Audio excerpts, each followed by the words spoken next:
متأملا في قدرة الرحمن. بسم الله والصلاة والسلام على رسول الله صلى الله عليه وسلم وبعد.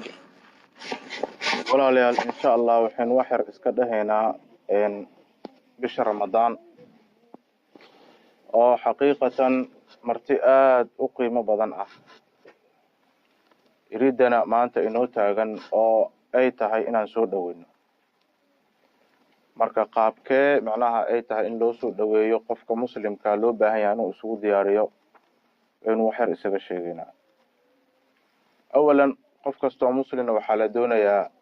qalbigiisa iyo nafsadiisa inuu islaaxiyo intuunan bishaas macnaha qaabilin.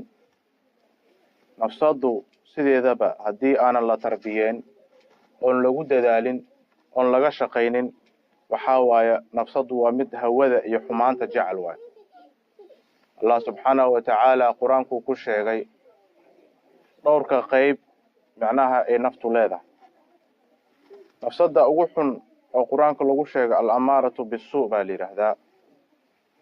waa mid xumaanta faraysa waay. waa nafsad xun oo dadka xunxun ku jirto ama gaalada amaaratun bis-suu. xumaantii bay doonaysaa, xumaantii bay faraysaa. qur-aanka waxaa lagu sheegay ina nafsa la amaaratun bis-suu. nafsadu waa mid macnaha xumaanta faraysaa laleeyahay suuratu yuusuf. marka nafsadaasi xun oo la leeyahay waa nafsad xun, qalbi xun bay ku jirtaa. marka qalbigii baa xun, qofkii baa diintii ka fog, qofkii baa qur-aankii ka fog, qofkii baa khayrkii ka fog. marka khayrkiina wuu dhibayaa. marka qofka noocaas dulumaad bay ku jirtaa, mugdi bay ku jirtaa. waxaa waaye qaswatul qalbiyaa ku dhacay. ina almu'mina oo nabi sal allahu alayhi wasalam leeyahay ina almu'mina idaa adnaba, marka nag baa ku dhacayso, dhibic baa marka qalbigiisa ku imaanaysa. dhibic madow sawdaa buu nabi sal allahu alayhi wasalam leeyahay. mar alla iyo markii qofka u dambaabo dhibic madow baa qalbigiisa ku dhacayso ilaa qalbigiisa uu daboolmo nabi sal allahu alayhi wasalam leeyahay. macnaha kallaa baraana calaa quluubihim maa kaanuu yaksibun. macnaha iska dhaa qur-aankay ku taalaayo waxaa waaye raan, macnaha waa miirida, qalbigooda waa miirida ilaa heerkaas uu ka gaaro qofka noocaasa. nafsada noocaasa waxaa waaye waa nafsad amaaratun bis-suu. ma garanaysaa, waa qof diinta ay dhibayso, waa qof qur-aanka uu dhibaayo inuu akriyo, waa qof macnaha diintii ka fog. qur-aankaas baana u daawo ah, mana oga. waxaa laga yaabaa qur-aanka inuu dagaal kula jiro, waxaa laga yaabaa inuu kuleeyahay yaan la isku xakumin oo yaan la akrin oo yaan lagu dhaqmin oo yaan. marka qofka noocaasa qur-aanka baa u daa. ina allaha yarfacu bihada alkitaabi aqwaaman wayadacu bihi aakhariin. ilaahay subxaanahu watacaala kitaabkan qofkii qaato kor ugu qaadaa. qof waxaa arkaysaa shalay ummadiisa kamid ahay, markuu diinta iyo qur-aanka barto waxaa arkaysaa qofkii oo la karaameynayo oo lasoo dhaweynayo oo laleeyahay naga hormar adig. maxaa dhacay? sababta qofkaas kitaabkii buu qaatay waay. nafta ku xigta allah subxaanahu watacaala oo qur-aankiisa ku sheegay waxaa la yidhahdaa allawaama. magaysa allawaama, walaa uqsimu binafsi allawaama. qur-aanka lagu tilmaamay, ilaahay ku dhaartay nafta lawaama. culimmada dhowr tafsiirba waa sheegaan qof macnaha oo marna dambaabayo oo soo toobad keenayo waa lagu fasir. marka laba xaalo u dhexeeya qofkan, hal xaalo kuma sugna. wanaagii khayrkii iyo shartii u dhexeeya. nafsu lawaama la yidhahdaa naftaas. marka marna wuu dambaabayaa, marna waxaa waye wuu toobad keenayaa. macnaha qof toobad keenayo taa'ib ahna waa la sheegay inuu yidhaah. qof macnaha aan toobad keenaynin oo xumaantii marna suubinayo marna wanaagii uun suubinayana waa lagu sheegaa. marka qofka noocaasna waxaa la yidhaahdaa nafsu lawaama. waa dadka waxaa waye siday isaga badan yihiin. dadkii waa marna shaydaan baa dhinacan kaa jiidaayo. waxaa waaye intana waxaa waye marna khayrkii salaadii waa tukanaysaa, intana hawlo kalaa ka wadaa. qofka inuu ismiisaamaa marka loo baahan yahay. nafsadaada maxay macnaha ku liidataa intaanan soonka la gaarin oo loo baahan yahay inaad ku dadaashid. qodobkee loo baahan yahay inaad macnaha aad macnaha shaydaanka isaga difaacid. nafsada saddexaad oo qur-aanku lagu tilmaamay nafsul mudma'ina baa la yidhaahdaa. nafsul mudma'ina waa nafsad macnaha idmi'naan iyo xasilooni iyo deganaan diintii bay ku xasishay naftaas. waa naf khayrka iyo wanaaga ku xasishay way naftaas. yaa ayatuha nafsu lmudma'ina irjicii ilaa rabbiki raadiyata mardiya fadkhulii fii cibaadii wadkhulii jannatii. oo allah subxaanahu watacaala qur-aanku yidhi. marka nafta noocaasna waa naf wanaagsan oo ma garanaysaa maxay tooday khayrkii jecel oo macnaha diintii jecel qofka markuu dhinto baa la leeyahay nafsada markay nafsaas malaga uga soo bixiyaa leeyahay yaa nafsa irjici ilaa rabbigaaga u noqo ma garan marka waa qof khayrkii iyo sunnadii iyo diintii ku dadaalay wixii waajibaad kala farayna suubinayo xaaraantii laga reebayna ka tagayo labas qodob bisa laga rabaa waajibkii lagu dira nala imaaw wixii xaaraan oo laga reebana ka reebto diintu lagu sheegayo waa intaas waa ولهذا إخواني قفك مركا إنه معناها نفسدي ساس إصلاحية لدونيا وأجادو معناها إن قضب ماشوا فجروا يماشوا في سنة إله وحاودي سنة إلى نفسدينا نفس المطمئنة إلهنا وقدر سبحانه نفس الجن أو إدمئنان كعلماء وحي كتل المامان وقلبك هي جوارح ذواي هي لسانك وسدح ذمال وحاوي أو دينته وحاوي سدح اسمه ماشى معناها قفك عن إيمان وقلبك يسقبح عمل كيسنا وحاوي إيمانك وقرون شيء جوا صلاتيسا صونكيسا حجكيسا أعماش ولا يمد معناها قلبيسا إيمانك كله ماشي السكينة هذا مركل اللي هي معناها سكينة لكن قلبك بسوا حسلوني أو قلبك أول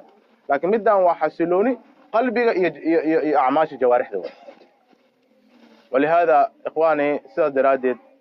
بشان صون وحيالا بدن بخصوصيات بيليدا هاي أو كجد وانت هاي بلاها كله وحكمده الله سبحانه وتعالى بشان شياطين تواوين أولا والحرية مردة الشياطين بريرة معناها إلهي تاو نوعي ضدك مركو حركة مساجد سوق بالكلام وفكو حلو بهاي مركو الشياطين تيرير إنه لا دقاله وحكى له قار لته هاي بشان معناها إن الله سبحانه وتعالى هبين كستو بشان كميت ضدبو نارتك حرينا يا مقارنة هبين كستو إلهي هنا قمت دقو بشان وحكى له قار لته هاي الله سبحانه وتعالى سيدو الشيء الصيام لي وأنا أجزي به صونك وحوير أنا قبله أنا كجزينايو أنا كجزينايو ملاها أعماشك لليري الحسنة بعشر أمثالها إلهي تمنجر بقول الله يا لكن صونك الله سبحانه وتعالى وحوير أنا قبكو جزينايو أنا قب مرتقات كاس وقف بقرة كفي لبل بقر كبقرة وكير أنا قب معناها عزو أنا قب أبال كذا جداي مركب واحد آد وين أو آد وقيمة بدل واحد وحاك لو لقري علماء ليهين ما دام عملك أو قرسين يهاي صونك أهاي جزاري ثوابتنا ولا قريب عملك اللهم بقى قف نوسو من يهاي أنا قو أنا صومن تسمع مركا جزازني ولا قريب مركا علماء أساسي وحلاسي قاتان sidoo kale bishaan waxay gaar la tahay waxyaalo badan ikhwaani sida salaadihi oo kale nabi sallallahu alayhi wasallam man qaama ramadana iimanan wa ihtisaban ghufira lahu ma taqaddama min dhanbi qofki bisha ramadan istaago oo salaado u istaago waxa way iimanan asigoo yaqiinsan oo rumaysan wa ihtisaban ilaahna ajirka dalbayo wax kale aan rabin ghufira lahu ma taqaddama dambigiisa waa loo dhaafaa hore waa marka dambigiisa hore macnaha dambiyaasha yaryaraay waa loo dhaafaa kuwa weyn toobay kaaga baahan yihiin inahaas oo dhan bay macnaha bishaan gaar la tahay waay oo bilaha kale kaaga fadli badan tahay baabu rayaan macnaha baabu rayaan baa macnaha jannada albaab baa ku yaal 8 albaab waxa kamid ah albaab oo loogu talagalay dadka saa'imiinta ah oo looga yeeray maalintaas dadka maahan dadka soonka sunnada la yimaad oo kaliya maahan dadkaas oo kaliya maahan soonka waajibka sida sax hadaa u soontid sida la rabay hadaa u soontid oo aadan waxyaalihi la reebay aad ka reebtoontid ya fala yarfus fa idha ta'a yawm ahadikum fala yarfus wala yaqas fa in sabahu ahad aw qatalahu falyaqul inni sa'im marka hadii lagu la dagaalo afxuma lama ogola lagu yiri fuxsh lama ogolo waxyaalahaas oo dhan qof iska ilaaliyo hadii qof kula dagaalo kula diriro hay yiraahdo waa soomanahay iyo la dagaalin waxa soonkiisa inuu ilaashado cibaado ku dhowro marka qofka si sax ah u soomo waxa way albaabka jannada waxa way waa looga yeerayaa ma garanaysaa marka arrimahaas oo dhan bay gaar la tahay marka waxa sheegaynaa macnaha oo soo koobina haduu ilaahay yiraahdo maxay tahay acmaasha ugu wanaagsan oo bishaan lala imaan karo qofka muslimka ay tahay inuu la yimaado ان شانا كسو كوبينا طبعا واسك فرنتها وخ اعمال خيريه wax kasto khayr qofku la imaan kara laakiin sidee u kala muhiimsan awalan waxaan leenahay qofka inuu barto ahkaamta ramadaanka yaa ugu owleysan fuqaadu waxay dhahaan wixii waajib ciintiisa ay noqoto barashadiisana waajib waaye salaada soo waajib baan ha barashadeedana waajib waaye marka soonka inta la gaarin ahkaamta soonka baro maxaa ka xaraana maxaa hadaa soonka hadii macnaha maxafidiye laga rabaa hadii dhakhtarka u tagtay cirbadii makadaaba waxyaalahaas oo dhan qofku inuu cilmigeeda barto yacni oo fiqigeeda barto axkaamta ramadaanka uu barto waa wax macnaha qofku waajib ku ah leena leanu uu u baahan karaa wix labo waxaan leenahay qofku inuu si sax u soomo sidaan soo sheegnay waa camalka labaad oo ugu weyn oo aan tilmaamayno leanu waa bil ramadaan waay waxa ugu fiican oo la suubiyo waa in la soomo waay macnaha in la soomo oo wixii yaalihi xumaan la iska ilaaliyo oo soonkaada cibaado ah ku dhameysatid waay qodobka saddexaad waxaan leenahay soomka waxa camalka acmaasha ugu wanaagsan waxa kamid ah quraanka kamid ah oo la aqriyo quraanka iyo soonka cilaaqo aad u weyn ah ikhwaani ka dhaxayso nabi sallallahu alayhi wasallam wala khatim wala suubi jiray malku jibriil bishaan iska dhaaf intuu salaadaha ku aqri jiray hal ragcad macnaha Aisha leedahay intuu istaago Abu Bakar iyo Ali Imran in nisaa ku aqri jiray ma garanaysa hal ragco ma garanaysa marka bishaan waa quraan waxa la rabaa quraanka marka ma garanaysa quraanka inuu qofka aad ugu soo jeestaan culimada iyo salafki waxay suubi jireen macnaha way jooji jireen culumta kala dhan way jooji jireen qofka fiqhi akhri jiray qofka xadiis akhriya qofka luuqa baranayo waxaas oo dhan waa la jooji jiray waxa loo soo jeesan jiray quraanka loo soo jeesan jiray marka ugu yaraan qofka inuu cala al-aqal hal khadma suubiyo hal mar dajiyo yaa macnaha la sunnayaa aad loo sunnayaa qofka quraanka yaqaan inuu dhowr khadma isku dayaa loo baahan yahay camalka macnaha afraad waxaan leenahay oo aadka u qiimaha badan bishaan oo qofku uga faa'iideysan karo waxa weeye inuu salaada ku dadaalo salaada sunanka waa maftuux waay qofka markastoo quraan aqriyo uu iska sunaysan karaa markastoo macnaha soo weysa qaato uu sunaysan karaa ilaa waqtiyaasha la iska nahiyay waynu dhaqaana casirka iyo fajrka kadib iyo ilaa qoraxda xilliyaal koobana jiro oo la iska reebo inta kale qofka inuu sunnooyinka tugto Aisha waxay leedahay nabi sallallahu alayhi wasallam xilliyadan uu tuka jiray wala tas'al husnihinna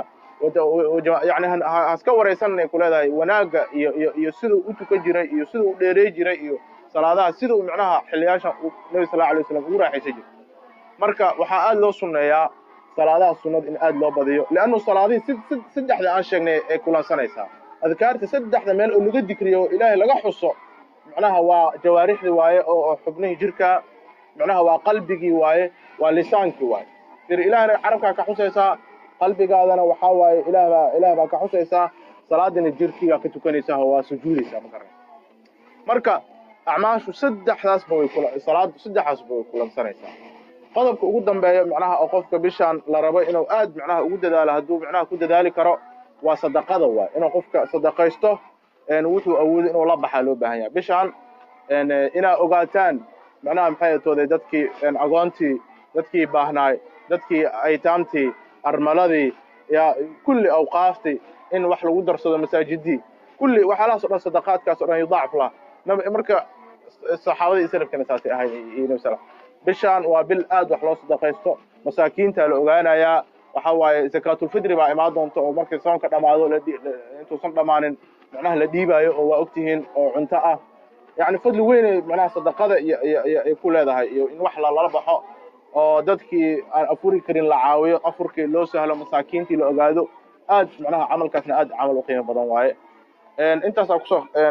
ku soo koobaya ilaahay waxaan wajisanaynaa soonka inuu caafimaad iyo nabad nagu gaarsiiyo ilaahay waxaan wajisanaynaa kuwii ka faa'iideysta Allah naga dhigo nabi sallallahu alayhi wasallam wuxuu yiri jibriila qofkii soon uu soo maro oo aanan ka faa'iideysan naarta Allah ku fogay nabi sallallahu alayhi wasallam aamiin markuu ka faa'iideysto Allah naga dhigo qani hada aakhiruhu wallahu a'lam jazakumullahu khair بارك الله